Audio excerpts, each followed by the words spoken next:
Notebook IAS आपकी सफलता है हमारा मिशन। हेलो दोस्तों, स्वागत है आपका आपके पसंदीदा यूट्यूब प्लेटफॉर्म नोट्सबुक आईएएस पे।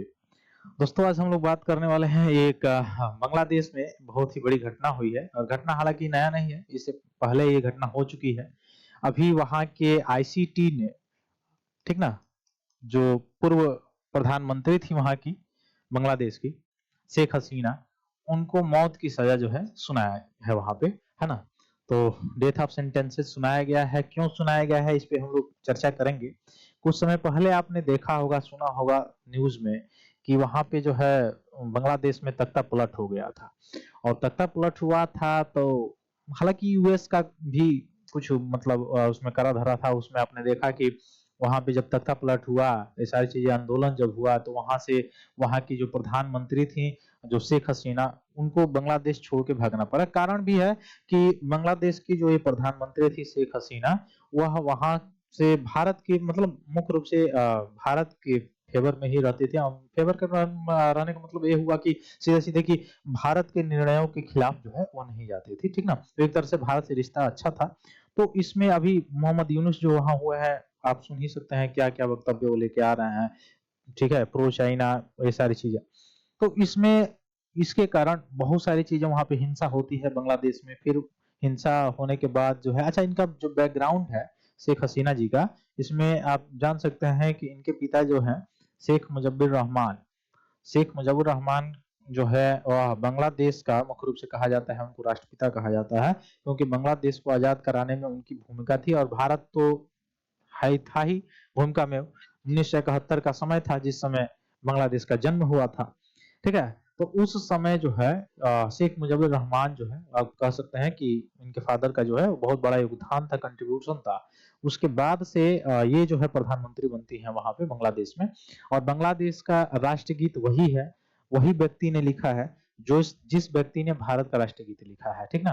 तो राष्ट्रगीत अगर आप देखेंगे तो राष्ट्रगान की जो बात किया जाए, जो जनगण मन है, वह किनके द्वारा लिखा गया है? रविन्द्रनाथ टैगोर जी के द्वारा लिखा गया है। और बांग्लादेश के, चूंकि वह उस समय लिखा गया है जिस समय जो है बांग्लादेश या बंगाल जो भी चीजें हैं वो, या पाकिस्तान जो है वो भारत का पार्ट हुआ करता था। ब्रिटिश इंडिया जो था उस समय लिखा गया था, ठीक है। तो अमार सोनार बंगला, वह लिखा गया था रविन्द्रनाथ टैगोर जी के द्वारा, ठीक है, जो कि वहां पे बांग्लादेश का राष्ट्रगान है।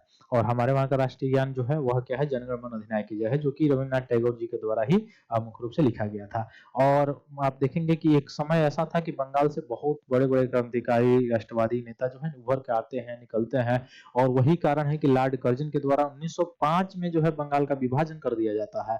तो ये सभी चीजें गतिविधियां की जाती हैं, ठीक ना। अब यह जो है वहां के पहले ऐसी महिला प्रधानमंत्री थी शेख हसीना जी, जिनको क्या हो जाए, महिला क्या, महिला या पुरुष कोई भी अगर कहा जाए, तो वो यह पहली हैं जिनको वहां की कोर्ट ने मौत की सजा सुनाया है, ठीक ना।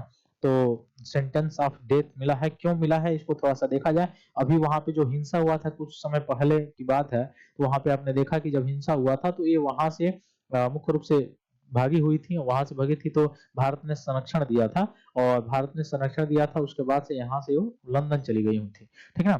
तो अभी वहां के कोर्ट ने इनको जो है दिया हुआ था। मैप बेस्ड जो है क्वेश्चन हमारे लिए इम्पोर्टेंट हो जाता है।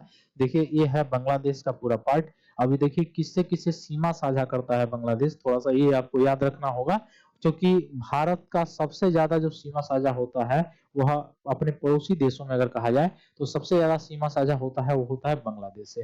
तो इसमें थोड़ा सा हम लोग देख लेते हैं। बंगाल जो है पश्चिम बंगाल से तो होगा ही, क्योंकि इसी का पार्टीशन करके ये बना हुआ था।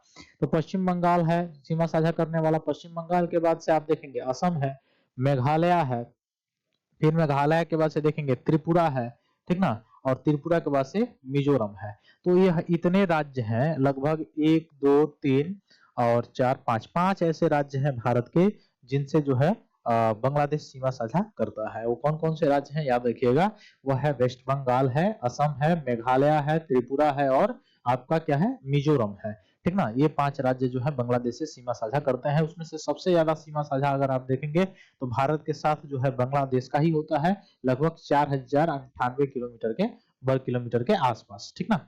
तो इसमें अगर देखेंगे तो नीचे जो है ये बे ऑफ बंगाल है, यहाँ पर ही आप देखने को आपको मिलेगा कि सुंदरबन का डेल्टा वगैरह का जो क्षेत्र है वहां आपको देखने को मिलेगा सुंदरी वन जो पाए जाते हैं।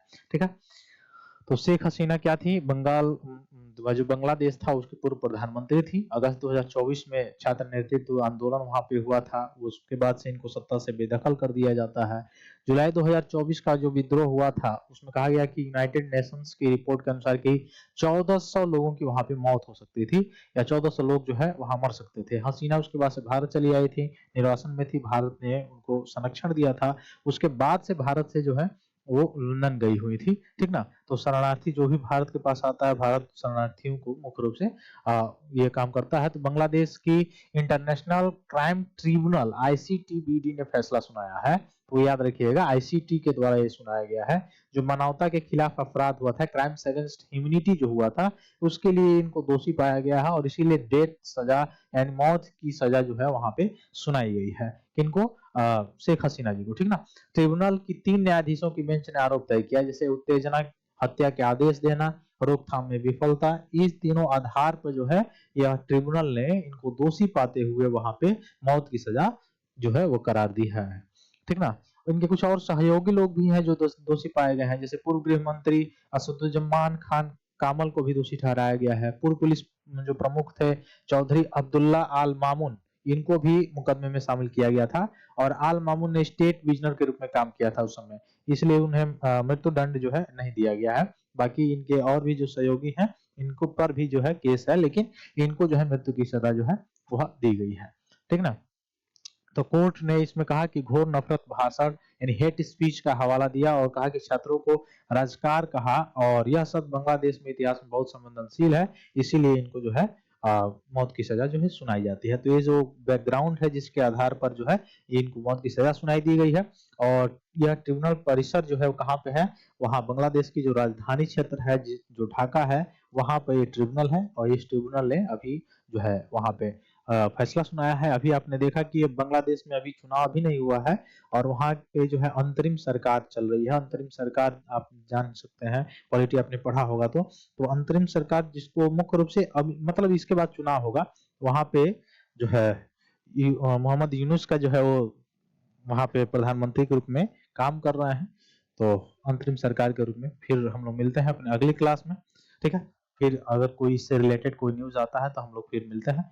तब तक के लिए बहुत बहुत धन्यवाद दोस्तों, जय हिंद। हेलो दोस्तों, नोट्सबुक आईएएस आपकी सफलता है। हमारा मिशन के तहत लाया है बेहतरीन टेस्ट सीरीज का कलेक्शन, जिसमें यूपीएससी और स्टेट पीसीएस के प्रीलिम्स और मेंस के टेस्ट सीरीज उपलब्ध है, वो भी लोएस्ट प्राइस में। तो आप आज ही अपनी सफलता की दिशा में आगे बढ़ने के लिए हमारे टेस्ट सीरीज सेंटर दिल्ली के मुखर्जी नगर और प्रयागराज के सिविल लाइंस के सेंटर पर जाकर टेस्ट सीरीज परचेज कर सकते हैं। आप अगर ऑनलाइन टेस्ट देना चाहते हैं तो आप डिस्क्रिप्शन में दिए गए लिंक द्वारा आप हमारे ऐप को प्ले स्टोर के माध्यम से डाउनलोड कर ऑनलाइन टेस्ट सीरीज परचेज करें और अपनी तैयारी को और मजबूत बनाएं। अन्य जानकारी के लिए आप दिए गए नंबर पर कॉल भी कर सकते हैं।